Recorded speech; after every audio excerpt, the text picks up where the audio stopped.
Brilliance Audio presents The Memory Tree by Linda Gillard, performed by Karen Cass. When the old beech tree came down in the storm, it was as if someone had died.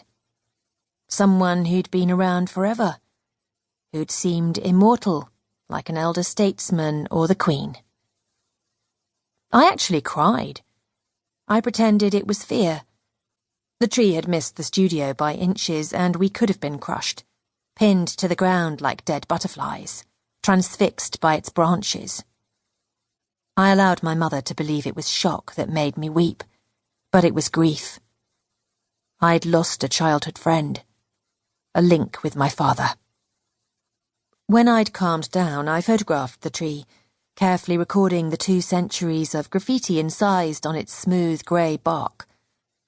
Don't ask me why. It seemed important at the time. When the tree surgeons came, I couldn't bear to watch, so I hid indoors, but I still had to listen to the cruel whine of the chainsaws. It was distressing because I knew the tree wasn't actually dead. It was weak and very old, but not dead. Even though it had succumbed to the storm, it might have continued to live horizontally, maintaining a tenuous hold on life through its massive root system, part of which still clung to the damp earth. They were killing a living thing with many other living things growing in it and on it. It was a massacre. The beech had flattened a shed and an outhouse. Even if we'd removed all its branches, the trunk, 5 meters in circumference, would have filled the garden like a bus. It had to go. So I let them carve it up and cart it away. It took days.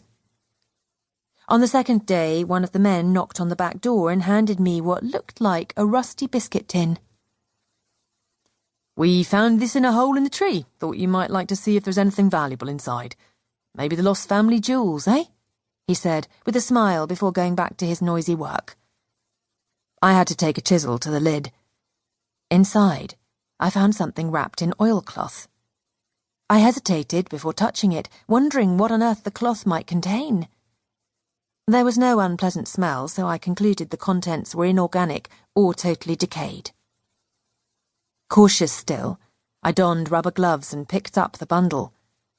Despite its size, it weighed very little. I unwrapped the cloth to find it was protecting seed packets. Beautiful antique seed packets, maybe 100 years old. The delicate flower paintings were the sort of thing you'd frame nowadays and hang on a wall, but these were originals, glued by hand. I wondered why anyone would go to so much trouble to preserve seeds. They weren't rare varieties, just humble cottage garden flowers, hollyhocks, lupins, nasturtiums, nothing special. I picked up a packet of nasturtium seeds, turned it over and read the back, wondering if the seeds would still be viable. As I held the packet between my gloved fingers, I realized it was empty. Nasturtium seeds are the size of petit pois, so are lupin seeds. I took off my gloves and felt the packets, then shook them vigorously close to my ear. Every single packet, and there must have been 20, appeared to be empty, sealed, but empty. I put the packets back in the tin and filled the kettle, averting my eyes from the dismemberment outside. As the water came to the boil, I was already preoccupied with the question that would come to haunt me in the coming weeks. Why would anyone hide empty seed packets in a hollow tree? But the story doesn't start there.